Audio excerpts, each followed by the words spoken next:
You're listening to the #1 podcast for nonprofit leaders, getting your nonprofit fully funded. This is the Fundraising Masterminds Podcast.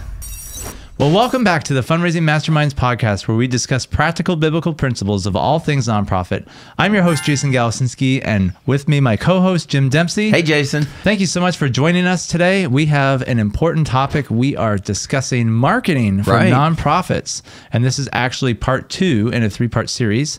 In the last episode, we talked about social media and how social media can be a marketing myth, specifically in the area of fundraising. We call it fundraising, but a lot of people call it fundraising. There is a difference, and we'll get into that, I'm sure, in this episode.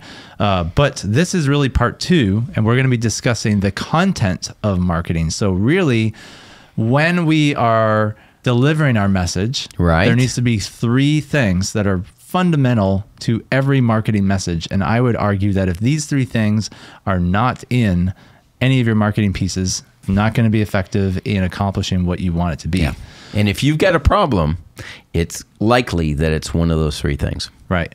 So before we give you the 3 things, definitely subscribe to our channel, because we are putting out all kinds of great stuff about marketing. We're about management, about fundraising tips, development principles, biblical principles. We're sharing testimonies. We're sharing examples, because Jim and I have over 60 years collectively of fundraising. Combined experience. Combined experience. So in this episode, we're going to be talking about content, the specific content that is in our marketing messages. And it really boils down to 3 things to the success of your marketing. 3 key ingredients. There's 3 key ingredients to every successful marketing campaign. If you don't have these 3 core ingredients, you're not going to have a successful campaign. And frankly, I would venture to say that if you don't have an effective strategy in email marketing or in direct mail, it's probably going to be attributed to one of these 3 things. One of these 3 things does not exist or is not working effectively. Right. That's actually a great thing. So you can already use that in your assessment of, if you've got emails that are going out. As an example, maybe you write a newsletter every month, and maybe you have great stories, and maybe you have a great offer, maybe you have a great message, right? But the subject line is monthly newsletter. Yeah. If you don't have a hook, no one's getting into your story. Right. Well, most people, statistically, most people read their mail standing over their trash can. Right. And if you don't hook that person within the first 3 to 5 seconds, that piece is being dropped right into their trash can. I know when I got started with marketing, I would spend so much time on the content. Right. And we would make videos, or we would write an email, and you pour your soul into the actual story or what your message is trying to say. And then we get it all in the system, and we're about to hit send. We've got our thing, and it's like, oh, I got to come up with a subject. And we just treat the subject like this annoying thing that we have to do. It's a tag along. And then we come up with some lame thing like monthly newsletter or whatever. We just or welcome, whatever. And that entire success of your people reading your newsletter is based on that first impression. Because you can have the greatest story in the world, if no one reads it, it doesn't matter. Right. Yeah, exactly. So really, when it comes to direct marketing, you're thinking about the hook first, right? And it's not necessarily a deceiving thing. I know a lot of people, when they think about this, they think, well, hook is like you're trying to bait and switch them, right? Yeah. But it's I just lost my first child. Right. Boom. And then you open it up and it's like, let's talk about, It doesn't even talk about kids or whatever. No, we're not talking about that. No, we're talking about bait and switch is what they call it. We're not talking about bait and switch. We're talking about a good hook. Right.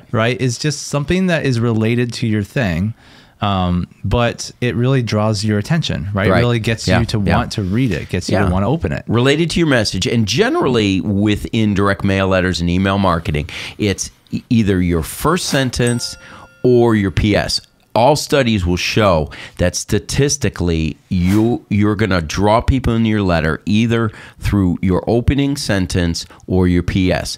Those are going to get you in there. That's your hook when we're talking about this. Now, hooks are so important. We're going to get to stories and offers, but a lot of people just they just miss the hook part. Right. They have a great story. They have a great offer. but they don't hook very well. Right. I know, for example, for me, I'm the director of a nonprofit called Reaching the Heart of Zambia, and I'll write a great story. Right. You know, I'll sit down and I'll write a changed life or a testimony or whatever, and I'm terrible at coming up with hooks. Right. You know, but my daughter who works with me, she's amazing at coming up with hooks. Right. So a lot of times if we just realize just a simple trick that, you know, different people think differently. Right. A lot of times the people that write the hooks are different from the people who write the stories. Right. So one thing you can do as a nonprofit leader is you write the story, you come up with the offer, and then go to a creative person or a young person and say, just read this and tell me what would be a compelling thing that would make you want to open this, or what's the bottom line about what I'm trying to say.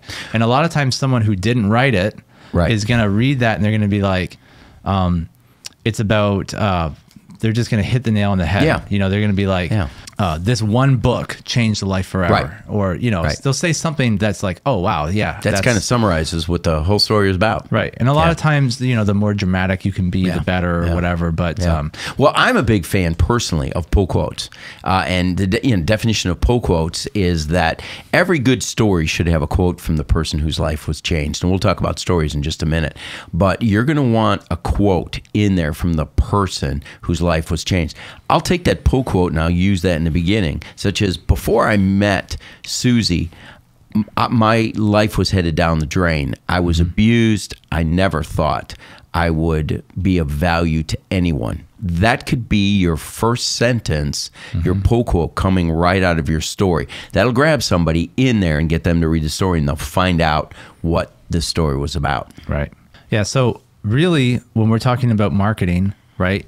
When we're talking about direct marketing, we're talking about emails, we're talking about texting, we're talking about phone, we're talking about mail, direct mail. Right. Right. So hook, story, offer applies to everything. It Right. even applies to social media. You know, what is the hook, story, offer on a YouTube channel or on an Instagram, right? The hook, a lot of times, is the thumbnail. Right. That's it. And then the story is the first 3 seconds of your video. Right. Well, that's sometimes the hook too. Sure. You know, but if you notice, a lot of times now, a lot of the popular influencers, within the first 5 seconds, they're like, welcome to the channel. This video is about blah, blah, blah, blah, blah. Yes. Right. Because they're telling you, they're trying to hook you in with, you know, is it worth my time to watch this video? So they want to know, what is this video about in like 10 seconds or left? It's the same thing with the email, or it's the same thing with the phone number. You know, if you're calling someone, you know, you don't want to beat around the bush too much. So what would be a good recommendation for like a calling script for you? Well, I'll get into it right away. I'll say, Mr. and Mrs. Jones, your gift made a difference in individual's life, a life like Susie. Let me tell you about Susie. Susie was a abused child. She was a drug addict. And in going to college, she was directionless and came by our booth and was introduced to our organization. She started coming, and she found the person of Jesus Christ at and one of our because meetings. you gave a gift of $500, you helped you change her enabled life. us to be in her life right at the right time, and now she's completely different because of you. That's right. Right, and that makes people go, "Oh wow, you know, I actually made a difference." Yeah, and so using a hook.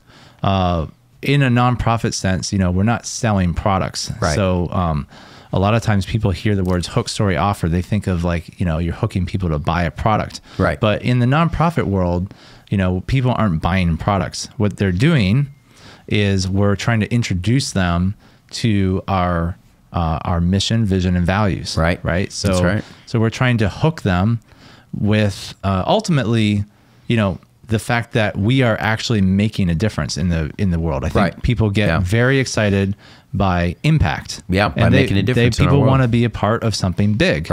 So we're not really selling products, but what we are doing is we're ambassadors for the kingdom. We're coming in, and the organization has a mission and a purpose for why it exists. Mission, vision, values. And so we want to hook people into the impact right? Because a lot of people who will become supporters of your nonprofit will become supporters because they're excited to make a difference. Yeah, you're making a difference and they want to make a difference with you. Yeah, that's the number one reason why people give is they want to be a part of what you're doing. They're like, wow, something big. This is something that's really making a difference in my community, and I want to be a part of that. Right. So the hook is, you can be a part of this. Right. You can make a difference, right? Or look what you did. Right. And it's all about hooking people in, getting them to read. And then let's talk about the next thing, the story. Yeah. Right. So stories in a nonprofit is, like you said, that change lives. Right. So, Well, the thing that we've talked about so many times over the years, people give to people justified by the cause. So they're giving, that story is that person, and you want them to connect with one individual. I mean, it's great to be reaching a lot of people, but we relate to one person. And if you can give a person's name, it doesn't have to be last name. If you need to respect their confidentiality, do it. But give a first name, even if it's an alias. You connect them with a person.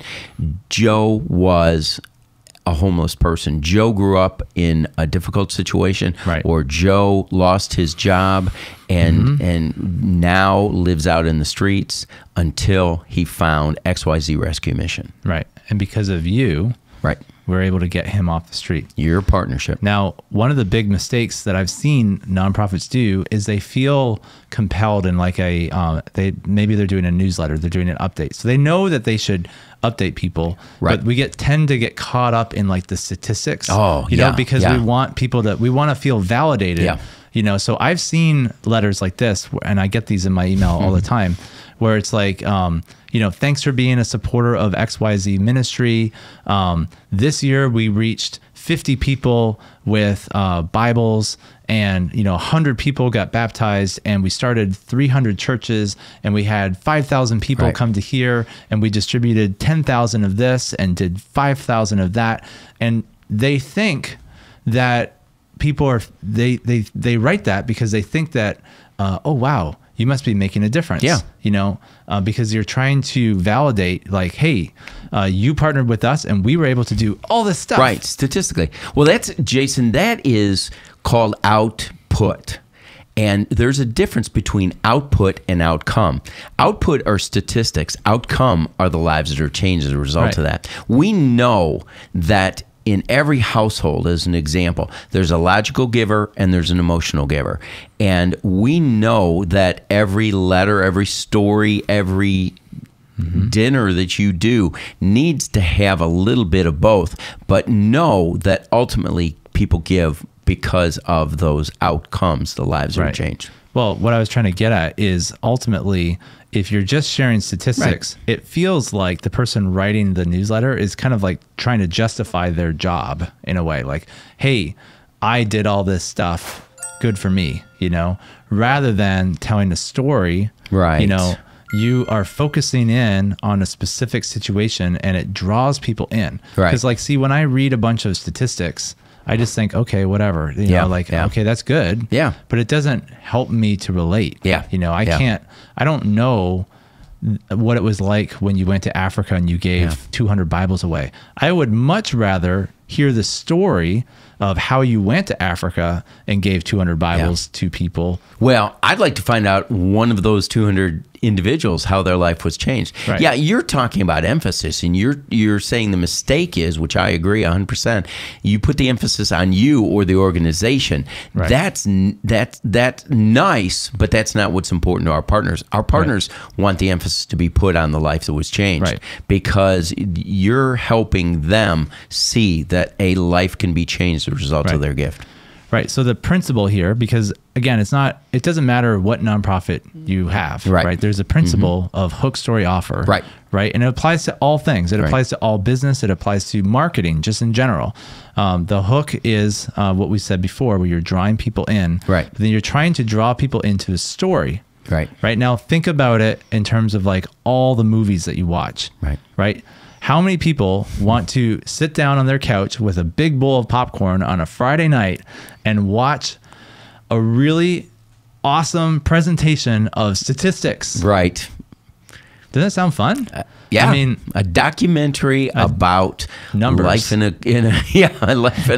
a castle in the 18th century or whatever. Right. Yeah, what we sit down and so engrossly get ourselves into is it's all the drama and the emotion of, well, what was it like when that person went there? And we want to get into their head and we want to know what they were thinking and we want to feel what it was like to be in that situation, right? Yeah. And that's what draws us in, and that's what gets us to really think about things deeply. It kind of captivates our imagination. Right. Well, one thing I think is important to remember, Jason, it's hook story offer, not hook stories offer. Right. And I think a big mistake that a lot of organizations make is that they think they bought into the idea that having a story is important and featuring an individual. So they feature, if one story is good, 3 stories or 5 stories have got to be better, right? No, absolutely. That's just the opposite. Mm-hmm. You've got to focus in on one life. We've all watched movies where there's 5, 10 protagonists and you're just like, I'm lost. You've lost me. Yeah, you can't have too many. Just focus in on one individual, one changed life. That's enough. Yep. And then getting to the offer, right? You talked about the PS line, but obviously we're not selling products as a nonprofit, but we are inviting people to partner. Exactly. Right. So our version of the offer, right, is come join with us, be a part of this mission with us. That's right. And there's a variety of different ways of inviting people in. But last time, a few episodes ago, we talked about the life acrostic. Right. Can you just remind us of what that is real quick, and how does that relate to an offer? Right. Well, life acrostic is labor, influence, finances, and expertise. And so you want to find ways to include people in that. Now, the one mistake that we find is that sometimes people will list all 4 in an offer, that you can volunteer and you can network and give us referrals and you can give money and you can lend your, and it overwhelms people. It overwhelms people. That's too much. So in this particular situation, I would say start with what we talked about, which was where your treasure is, that's where your heart will be also. Start with the opportunity to give, and then come back later with other opportunities. But you want to make sure you're offering that. And unfortunately, what happens with a lot of nonprofits is that they kind of just put it out there. Well, we sure would appreciate your support.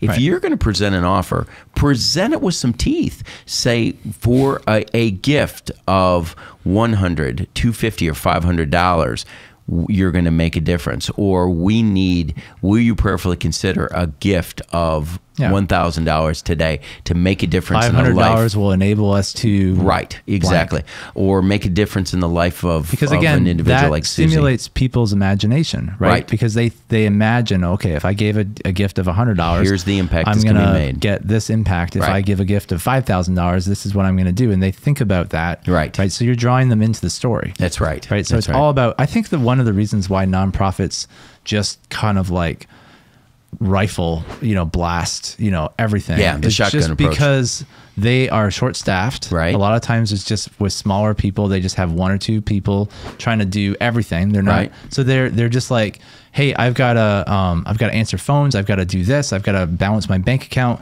and I have to get out an email, in 30 minutes or less. And they're just juggling too much. Right. And so the idea of what we're talking about here, of sitting down and thinking of a hook and a story and an offer, it might sound good to you, but you're like, that's going to take actual thought. I have to think about it. Yeah. And I don't have time to sit down and think about it. Yeah. So they'll say something like, well, help keep the doors open. Or if you don't give, we're going to be shutting down next week. Those are just recipes. Help keep us in the black. Help us finish strong. And who wants to give to a sinking ship? Nobody does. So it's so important. I would say one of the things that you can do as you are thinking about the concepts that we're starting is a lot of times of creative things happen when we're not at the office. I know some of my most creative times are when I'm taking a shower. Other people, they might go for a walk, or they might be walking their dog, and you're constantly thinking, you have ideas. So I think one of the things that you can do is you can just use your mobile phone to just have a folder or a place where you just write down hook ideas, so you can have a note that just says good hooks. And anytime that you're out walking the dog and a hook hits you because you're thinking about it, you just write it down. Right. And the next time you do that, you have a folder filled with stories. And, it's hard to come up with a good story when you're under pressure. But if you were to just, as you're going through your life and you're driving home or you're going to the grocery store and all of a sudden you're like, that person just really, that touched me, so just right then and there, take a few seconds and write down like a quick blurb, right, a few bullet points of that story. Yeah. And then even do the same thing with offers. I think what you said about not asking people to volunteer, right, and give and do their expertise and have influence, not asking them to do too much, right? So like you could ahead of time just say, well, what are the things that people can give towards? What are the things that people can volunteer towards? Write all those down, right? So you start to develop a system, right? All business owners will tell you that the number one businesses that tend to thrive more in America than any other business are the franchise businesses. Sure. And the franchise businesses work not because they're geniuses or whatever. They work primarily because someone sat down and wrote out an exact detailed formula for exactly how this business should work so that they could just copy the manual and give it to someone else. And be replicated. And they can just replicate it. Yes. Right. So I think when you take that kind of idea of writing down what are all my hooks, right, what are all my stories, what are all my offers, right? So that when you are going to write your email campaign or you're going to create a video, you're going to post something on Instagram, you just pull up that list and you just think hook, story, offer. What's my hook? What's my story? What's my offer? Right. How can I engage people in this way? And if you use this formula, you'll find that you'll see an increase in people engaging with your marketing. Absolutely. In fact, one of the things that's an extension of the offer, and many times it's overlooked, is the PS. And every good email or every good letter needs to have a PS. And that PS, now I mentioned in the beginning that the two things that are most read is the opening sentence and the PS. That PS is different than any other PS. It's not an afterthought. Yeah. It is a summary. Actually, a PS should have a portion of the hook, a portion of the story, and a portion of the offer in it. It should be a summary. Okay. Because if the only thing that they read is that we want them to get that a life was changed and we want to know briefly about that life and we want to know what the offer is that can make a difference. If all they read is that, that's what that is. So it's not a second thought, it's a summary thought. Yeah, and another thing that's really important with the hook is they used to say maybe 10 years ago that you've got 10 seconds to get people in. Then it got moved to 5, and now they're saying 2 to 3 seconds. That's right. And I think that's primarily due to social media because of people flipping. Yeah, and attention span has gotten a lot less. Yeah, it's gotten a lot less. So you really have 3 seconds to get the hook, and to capture people's attention. Get them in the letter. And so that's just another thing you can keep in mind.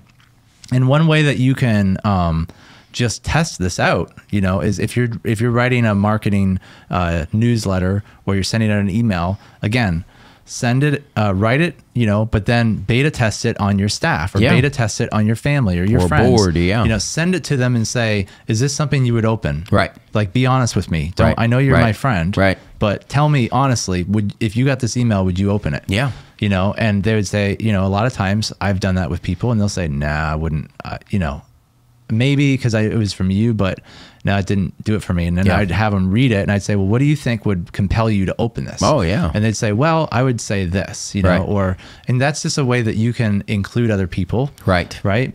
And you can build a team of people. You'll find that there's some people that are really good at it. So bring them in and use them as a resource. Right.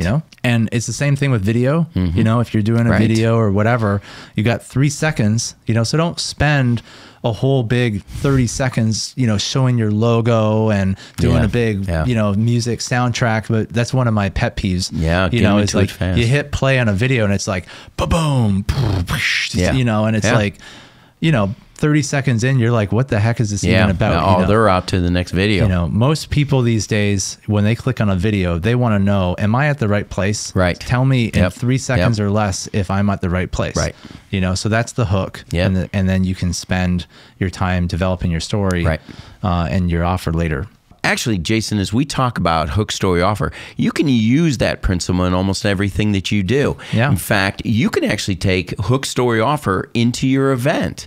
We do a curriculum called the Perfect Vision Dinner.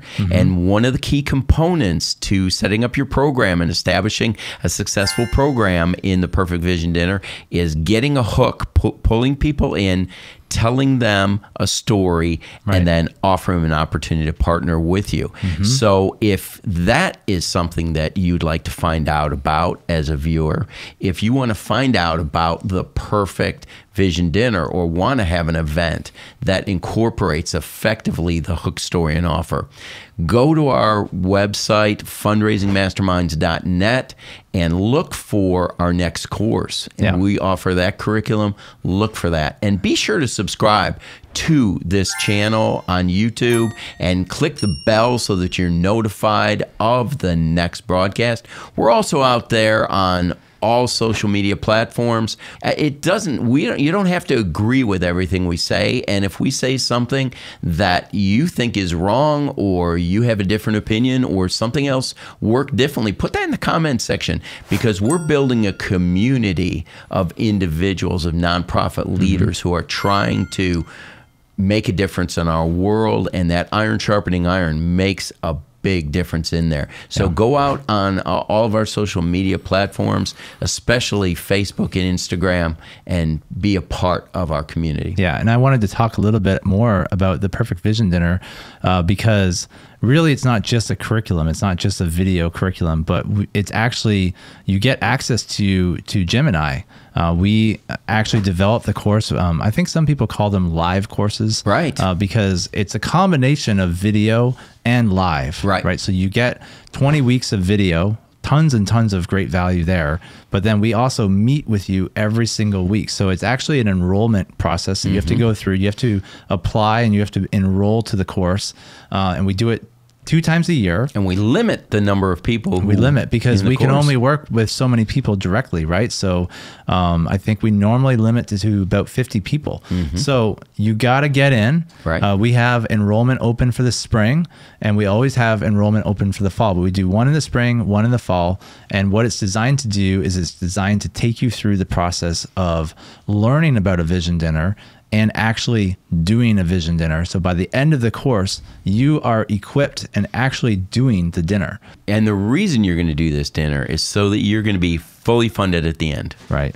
So it's a pretty cool course. I don't know a lot of curriculums out there that promise nonprofits to be fully funded. Well, it's the best on the market, for sure. So we are super excited about that. So definitely subscribe, hit the bell, follow us, and check out our material, fundraisingmasterminds.net. The next episode, part 3, we're going to get into segmenting and how to specifically target people. And it's going to be really great. So stay with us on that next episode coming your way soon.